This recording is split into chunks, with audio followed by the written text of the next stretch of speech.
10월달, 11월달로 넘어가면은 둔촌주공 포레온 입주가 있어요.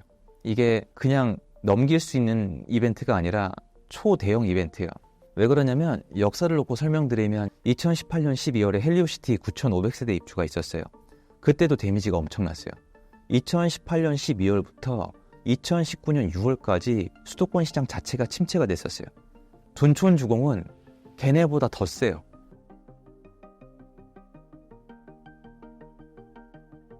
올해 연말과 내년 시장 어떻게 전망하시나요? 현재 시장을 한번 짚어보고 가면은 이미 시장은 거래가 올라갔다가 다시 내려가고 있어요. 그러니까 시장이 좀 느려졌다고 표현하는 게 맞는 것 같아요. 이게 왜 느려졌는지 가보시면은 어떤 분들이 이제 9월 달에 추석이 있어서 약간 내려갔다고 말씀을 하시는데 저는 그렇게 보진 않아요. 왜 그러냐면 추석이랑 설은 매년 있거든요. 원래 추석이랑 설이 있는 달은 거래량이 줄어요. 그 한 주가 날아가는 거니까 기본적으로 4분의 1이 줄어드는 게 맞거든요. 하지만 제가 시장이 활성화되고 좋을 때도 설, 추석을 다 겪어봤잖아요. 그러면 그 기간에 거래 안 하는 건 맞지만 가격 올라가면 어차피 사요. 심지어 추석, 설에도 거래를 합니다. 시장이 좋으면. 그럼 이번 갑자기 추석 때문에 꺾였다는 저는 아니라고 보고요. 이번에 지금 7월 달까지 거래가 늘었잖아요. 이게 계속 늘어날 수는 없어요. 사람들이 집을 살 때 정도란 게 있거든요. 그리고 저도 이거는 저도 이번에 연구를 하는 케이스인 게 이거는 시중에 아는 분들이 있으면 비정상인 게 한국이 부동산이란 시장이 생긴 이후로 지금처럼 다주택자를 꽁꽁 묶은 적이 없어요. 취득세 12.4%는 처음이거든요. 그리고 종부세도 이 정도로 올린 건 처음이에요. 그러니까 집을 가지고만 있어도 그냥 세금을 걷어가고 징벌적 세금을 매기고 취득세로 집을 못 사게 하고 그리고 임대차 3법이 처음 통과가 되고 대출을 틀어막고 이런 적이 없어요. 제가 이제 복덕방 때부터 계셨던 사장님들이나 30년쯤 투자하신 선배님들이랑 조언을 구해봐도 다 처음이라고 하세요. 그러면 이 정도로 다주택자가 없는 시장을 겪은 사람이 거의 없다는 거예요. 다주택자가 없던 시장은 과거에 있어요. 저도 그때 기억을 하거든요. 집이 침체가 되면 투자자가 떠나요. 근데 지금은 다른 게 그때는 다주택자가 없던 거고 지금은 다주택자를 소멸시키고 있어요. 달라요. 그러니까 이번 시장에 대해서는 저도 처음 겪어요. 다들 처음 겪으시는 거예요. 그럼 다주택자가 진입이 불가능하고 소멸되어 가는 시장에서 거래량이 얼마나 나올 수 있느냐를 아무도 모른다는 거죠. 그래서 저는 1만 건 정도까지 봤어요. 누적 대기 수요 때문에. 근데 이번에 9천 건까지 가고 이제 그게 제가 봤을 때 일단은 갈 때까지 한번 갔던 것 같아요. 그래서 9천 건을 간 다음에 그 이후로 이제 내려오는 거죠. 그러니까 거래가 원래 이렇게 올라갈 수 없어요. 사람이 한계가 있잖아요. 집을 살 수 있는 사람이. 그래서 올라가다가 원래 들쭉날쭉해서 저는 한번 쭉 사신 다음에 좀 쉬어가는 타임이라고 생각을 했는데 탑을 찍고 내려올 때 이제 정부에서 겁을 먹었죠. 언론들이 자꾸 얘기를 하고 몇 년 만에 상승이라고 하니까. 그래서 대출 규제라고 해야 될까요? 통제라고 해야 될까요? 대출 시장에 데미지를 주셨어요. 대출을 틀어 막은 거예요. 근데 제가 아까 말씀을 드렸지만 대출이 상관없는 분이 계시고 대출이 없으면 집을 살 수 없는 분들이 계세요. 근데 지금 시장에서 대출이 꼭 필요하신 분들에게는 완전 이제 혼란이 온 거예요. 그래서 현장에 나가보면 그 시기에 사람들이 멈춰버렸어요. 그리고 시장이 가뜩이나 아까 말씀드렸잖아요. 시장이 올라가고 있을 때랑 내려가고 있을 때랑 다른데 시장의 거래는 원래 빠지고 있었어요. 왜냐면 9월 달에 규제들이 나왔다면은 사실 시장은 8월 달 초부터 약간 침체가 되고 있었거든요. 저는 이제 제가 정규 강의 진행을 하면서 현장에 계속 있단 말이에요. 88 대책이 나왔었잖아요. 88 대책은 사람들한테 별 영향이 없었어요. 88 대책 나오기 전에 이건 현장에 있는 분들은 왠 잘 몰라요. 88 대책 나오기 전에 시장 느려지고 있었어요. 그거 제 영상에 다 남아있고 88 대책 나오고 별 신경 안 쓰셨어요. 근데 문제는 88 대책이 나오고 그 피드백이 너무 안 좋아서 정부가 많이 다급해졌었어요. 그래서 나중에 대출 통제를 했는데 통제를 할 때 시장이 빠지고 있는데 데미지를 줘버린 거예요. 그래서 이게 더 처졌어요. 그래서 지금 9월 달에 시장이 굉장히 처져 있다. 근데 왜 이걸 말씀드리냐면은 10월 달, 11월 달로 넘어가면은 둔촌주공 포레온 입주가 있어요. 이게 그냥 넘길 수 있는 이벤트가 아니라 초대형 이벤트예요. 왜 그러냐면 역사를 놓고 설명드리면 2008년도 이후로 잠실 입주, 그때 강동구 입주도 있거든요. 그때 시장의 데미지가 상당했고 2018년 12월에 헬리오시티 9,500세대 입주가 있었어요. 그때도 데미지가 엄청났어요. 2018년 12월부터 2019년 6월까지 수도권 시장 자체가 침체가 됐었어요. 신규 입주가 있으면 거래량을 빨아들이거든요. 그래서 둔촌주공은 걔네보다 더 세요. 강동구 대장주가 12,000세대가 한날 한시에 입주를 한단 말이에요. 그럼 일단 이거는 시장에 데미지를 줄 거다. 최소한 거래량을 빨아들일 거라고 생각하는 게 맞아요. 근데 이거를 다 알고 시장 전망을 우리가 봐야 되거든요. 거래가 처져 있는 상황에서 둔촌주공 입주를 하는 거예요. 그럼 당연히 시장이 한동안 조금 평평해지겠죠. 근데 문제는 이제 둔촌주공이 지금 입주를 하지만 예전과 뭐가 다르냐면 둔촌주공 자체부터 시작인데 둔촌주공의 전세가가 처지질 않아요. 원래 입주를 하게 되면은 해당 아파트 단지의 전세가가 원래 완전 무너져 내려야 되거든요.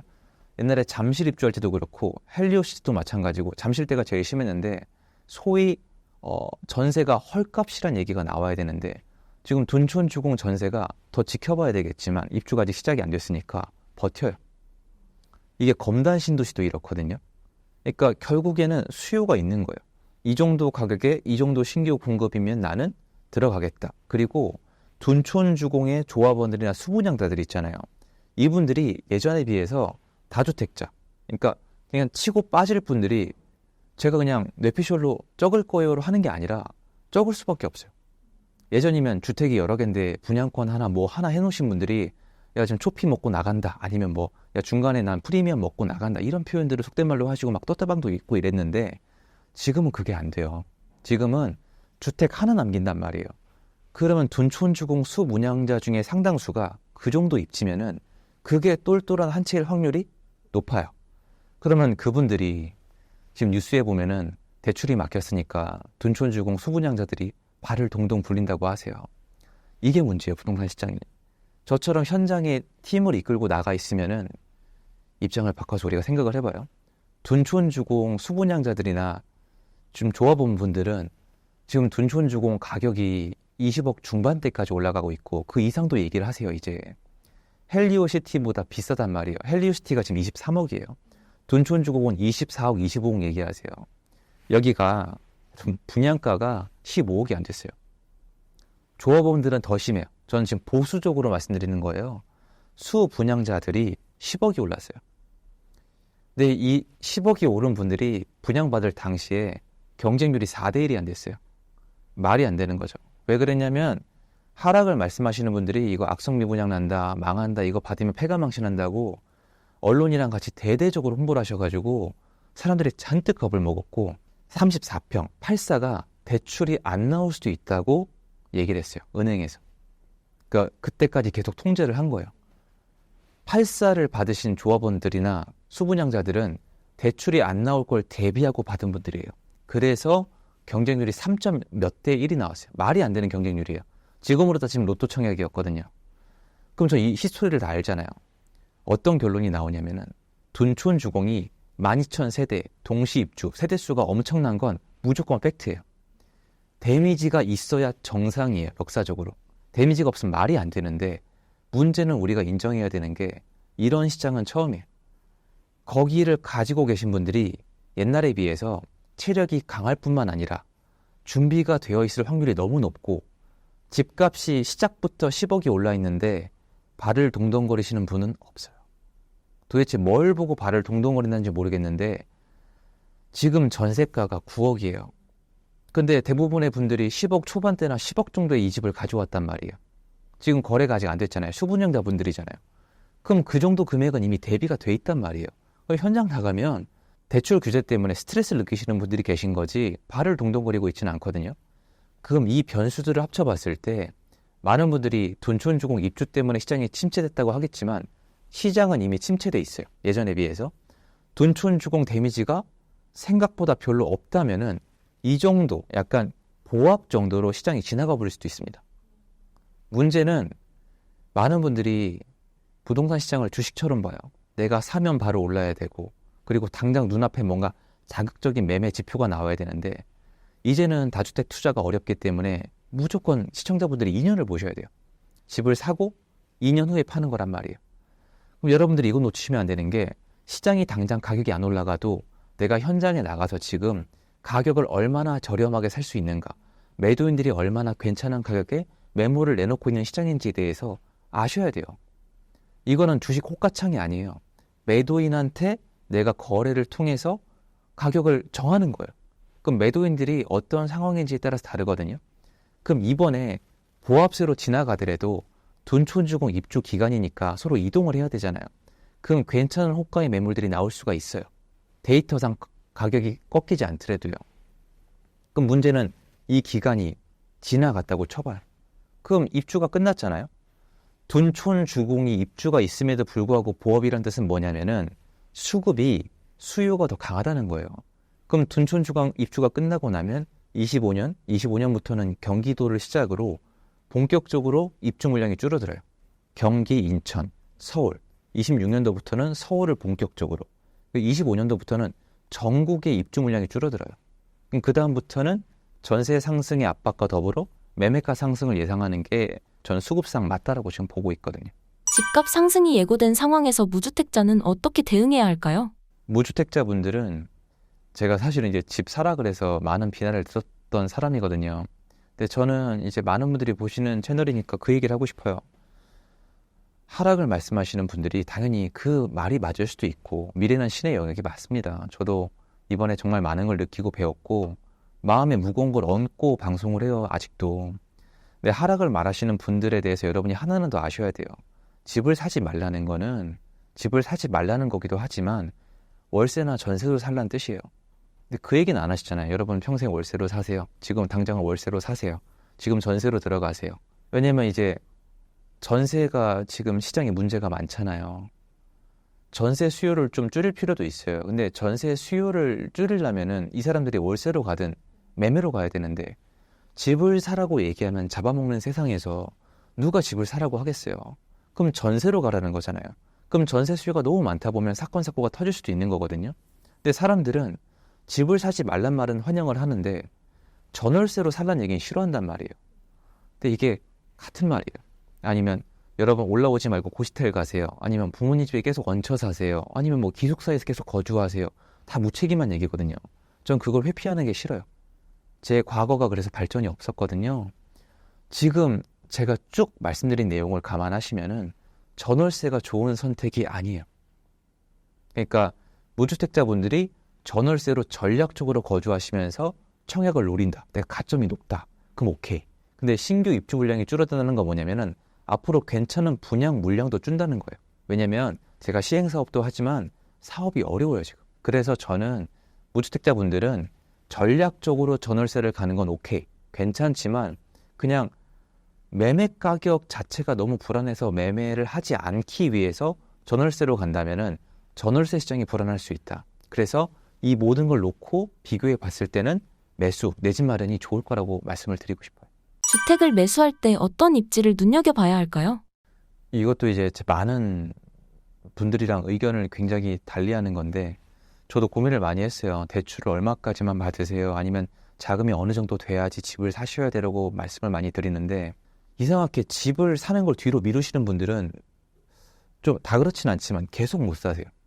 이게 왜 그러냐면 내가 어쨌건 집을 지금 안 산다는 건 월급을 모아서 집을 사는 걸 따라잡는 거거나 아니면 중간에 대출이 확 풀려야 되거든요.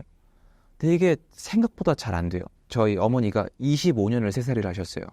그러니까 어머니께 어머니 왜 이렇게 오랜 기간 새살이를 하셨어요? 여쭤보니까 집을 살 마음은 늘 있었는데 그게 계속 안 되더라고 말씀하시는 거예요. 왜냐면 수입이 정해져 있으니까. 그래서 저는 내 집 마련은 가능할 때 하세요라고 하는 게 제 오랜 경험을 놓고 봤을 때 가능할 게 해서 오래 버티다가 기회가 오면 목돈을 손에 쥐고 그 다음에 다음 계획을 세우는 게 좋다라고 생각을 하는 거거든요. 경험적으로. 내 집 마련 원하지 않는 분이 어디 있겠어요. 근데 항상 돈이 문제잖아요. 그럼 내가 작은 계획을 잘 세워보란 얘기밖에 제가 할 말이 없는데 내가 작은 계획 세우고 대출을 한번 알아보면은 내가 매수 가능한 지역이 나올 거예요.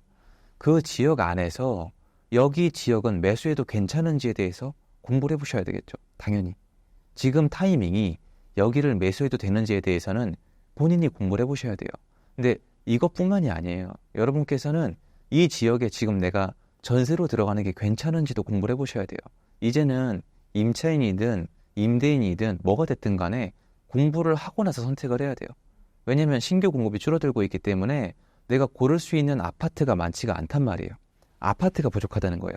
다른 주거 상품은 상당히 많아요. 그래서 저는 자금이 부족한 분들은 집을 먼저 고르지 말고 내가 집을 사는데 지금 대출을 포함해서 얼마까지 동원이 가능하고 내가 동원한 가격으로 어디를 살 수 있는지 알아보고 여기를 지금 사도 되는지 타이밍이 괜찮은지까지 공부를 해보셔야 돼요. 왜 그러냐면 옛날에 제가 했던 행위인데 제가 이 얘기 좀 마음이 아픈데 가장 게으르고 편하게 투자하거나 집을 사도 되는 사람들은 부자들이에요. 돈으로 리스크를 해지하는 방법은 제가 해봤을 때 3가지예요. 첫 번째는 시간, 버티는 거예요. 두 번째는 돈이 깜패니까 그냥 아쉽지가 않아요. 사실 그분들은. 세 번째는 경험과 노력이에요. 일명 투자 실력. 그런데 우리는 일단 돈이 없잖아요. 그럼 시간이랑 실력이잖아요. 이 실력은 뭐냐면은 노력이에요. 돈이 없는 게 자랑도 아니고 소액 투자하는 게 자랑도 아니고 좋은 것도 아니에요. 부동산은 돈 많은 사람들이 훨씬 더 유리합니다. 그래서 내가 돈이 없고 자금이 부족하다면은 더 노력하셔야 돼요. 그럼 당연히 내가 자금이 얼마나 나오는지 대출이나 이런 것도 꼼꼼히 알아보고 살 수 있는 것도 꼼꼼히 알아보고 타이밍도 꼼꼼히 알아봐야 돼요. 그러니까 이게 숙제인 거죠. 자본주의가 차갑잖아요. 그래서 부동산이니까 좀 편하게 하세요라고 말씀드리고 싶지만 우리가 그럴 상황이 아니다 라고 말씀드리고 싶어요.